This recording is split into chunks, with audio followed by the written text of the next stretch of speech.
Olá, queridos companheiros de jornada, amados irmãos, aqui estamos para mais um vídeo, continuando sobre o nosso estudo do Evangelho segundo o Espiritismo e suas passagens.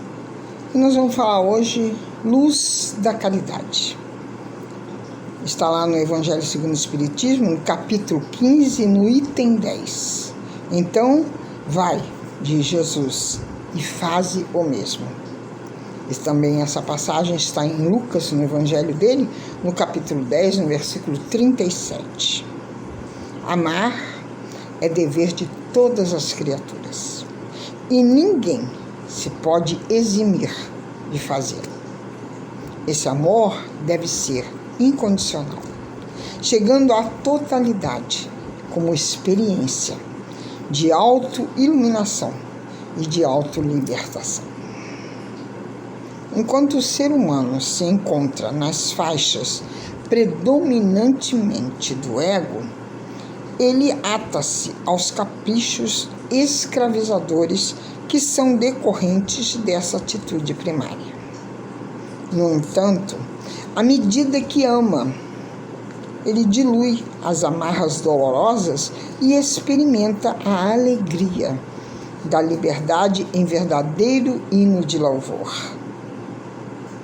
Altera-se-lhe, então, a paisagem da emoção, e todo ele se transforma em um feixe de ternura, de ação dignificante e de uma paz irradiante.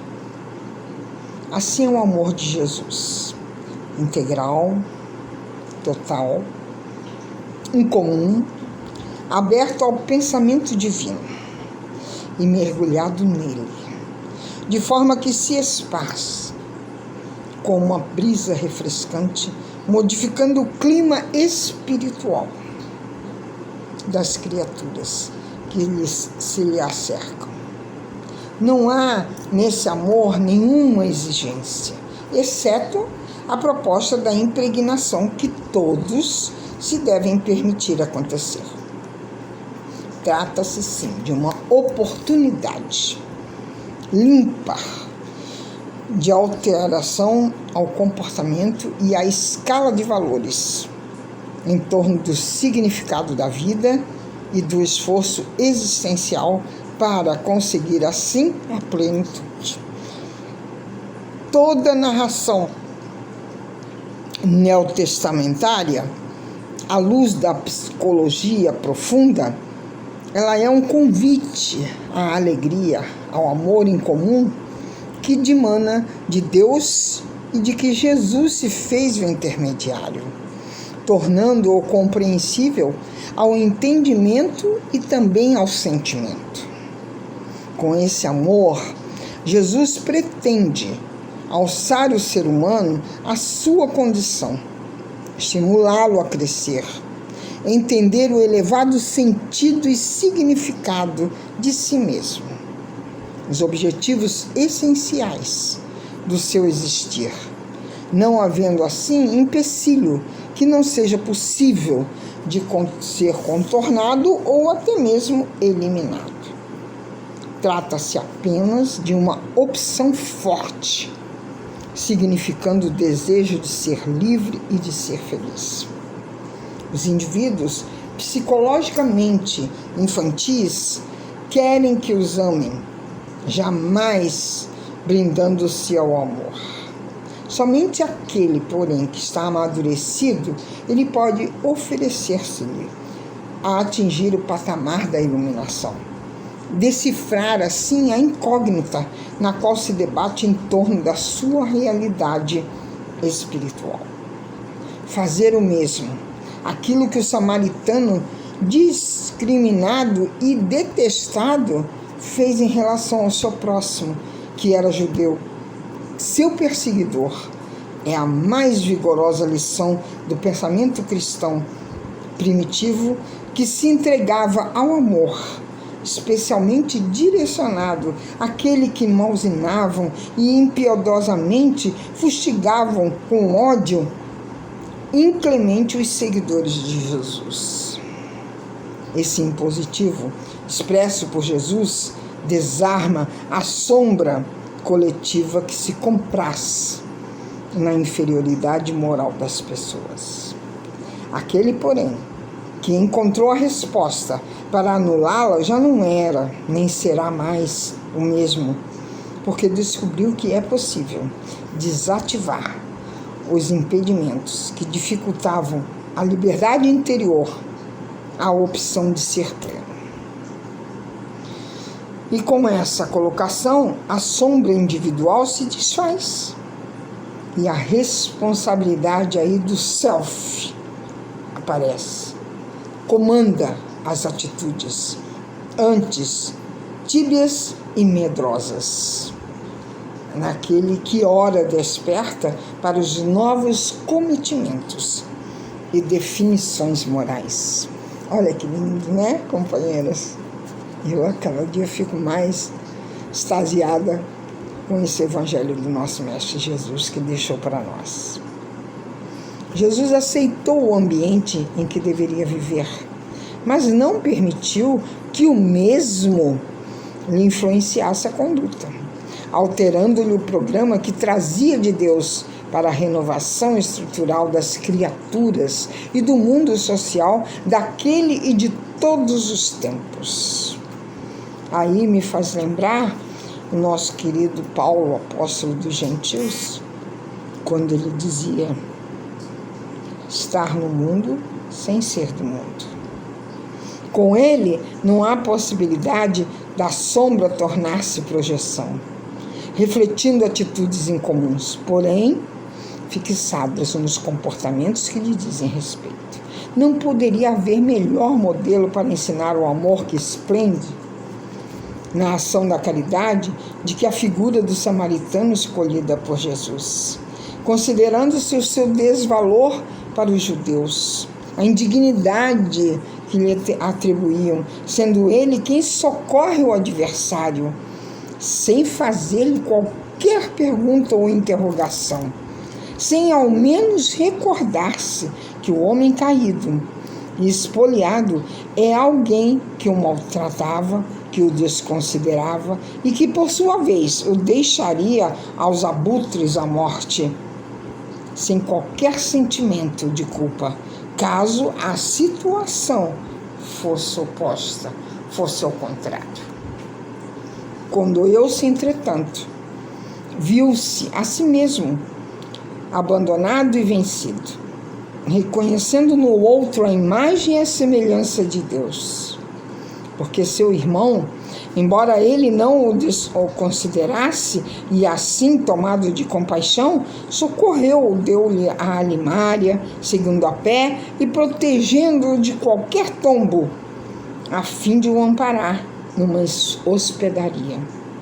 Essa hospedaria pode ser considerada psicologicamente como um símbolo feminino que a anima, o amor da mãe, que alberga no seio o filho cansado, necessitado de proteção, recolocando-o no ventre e o sustentando.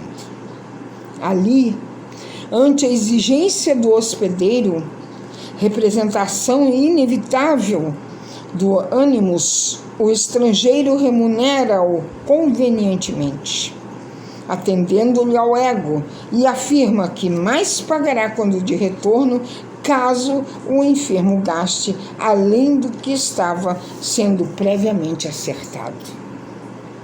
Há uma harmonia psicológica tão profunda na parábola que encanta a todos nós e nos concede o caráter de integração num conteúdo perfeito. Toca assim o nosso coração. Maior ensinamento que esse, de olharmos o nosso companheiro, mesmo que ele se sinta nosso inimigo, mas olharmos ele como um irmão. A sombra do hospedeiro também cede lugar à claridade do bem, porque ele confia que o estranho voltará para concluir o pagamento caso o amparado exija maiores cuidados e despesas. Certamente, o homem ultrajado jamais conhecerá o seu benfeitor. Tampouco esse saberá do que aconteceu posteriormente com o seu beneficiado. A ele interessa ajudar, naquele momento, porque depois seria tarde demais. Não lhe fazer o bem seria uma forma de estimular o mal. A sua consciência não o anuiraria com uma atitude de sombra de tal natureza, porque ele já se encontrava liberto do condicionamento de revidar. Prejuízo por prejuízo, perversidade por perversidade. Muito linda essa passagem, muito bem lembrada aqui.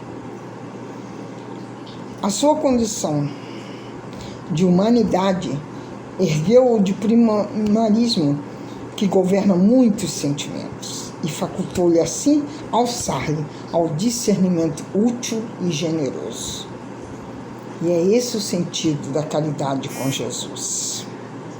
Não se trata de doação que humilha, do oferecimento das coisas e pertences inúteis, dos excessos que entulham móveis e mofam nos armários. Ele já o demonstrara quando da parábola da viúva pobre, que deu a pequena moeda que lhe ia no auxiliar da sua alimentação do dia. Por isso, muito mais valiosa do que todo o supérfluo em joias, moedas e objetos de alto preço que foram colocados lá no gasofilácio.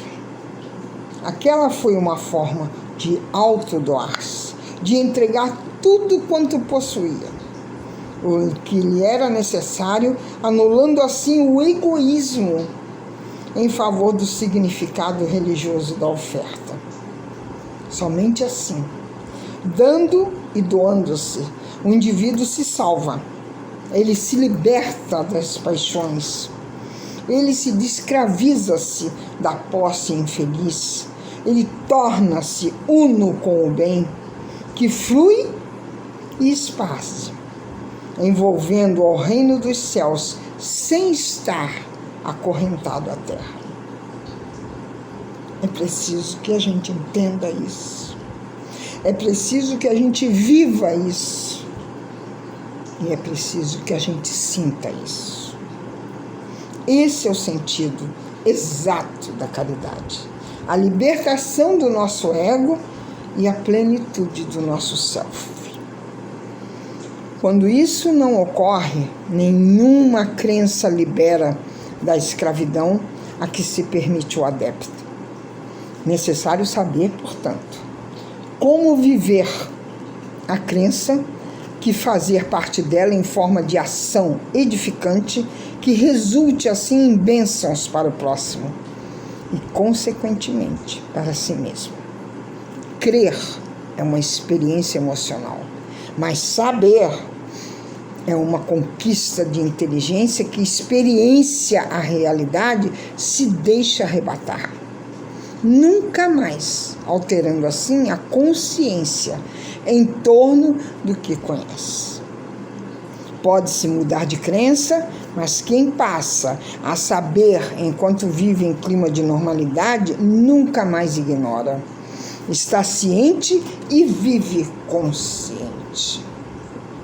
A caridade, ela resulta na lição mais pura e mais profunda do amor de Jesus, que se prolongará por toda a igreja cristã primitiva, mas que se corromperá na forma degradante da esmola que humilha, que espezinha aquele que necessita, assinalando-o com uma miséria, roubando aquele a identidade que o dignifica.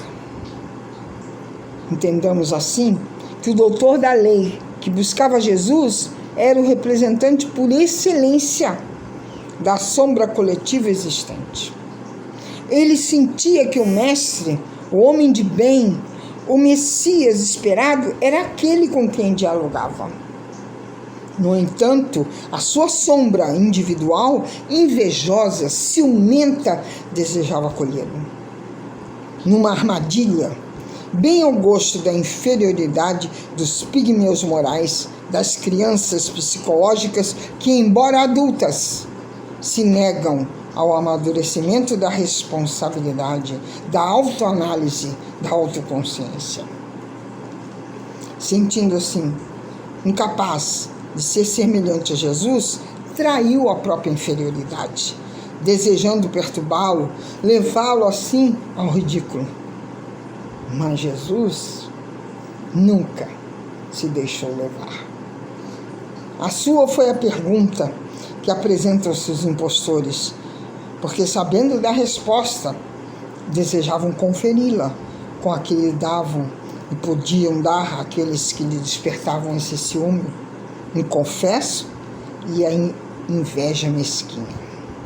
Era-lhe totalmente impossível ignorar que se fazia necessário para possuir a vida eterna.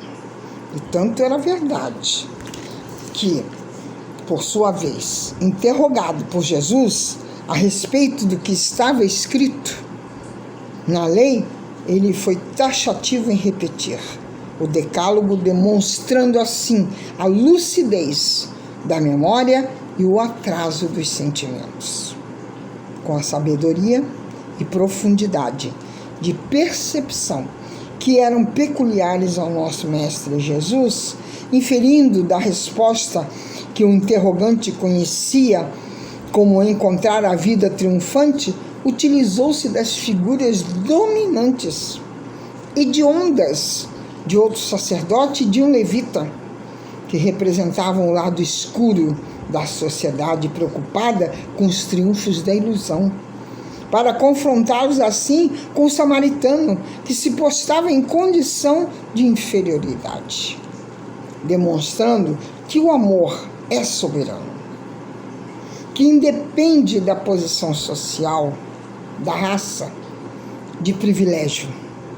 Ele mesmo é um privilégio que engrandece quem o vive e pode espalhá-lo. É o amor, sempre o amor.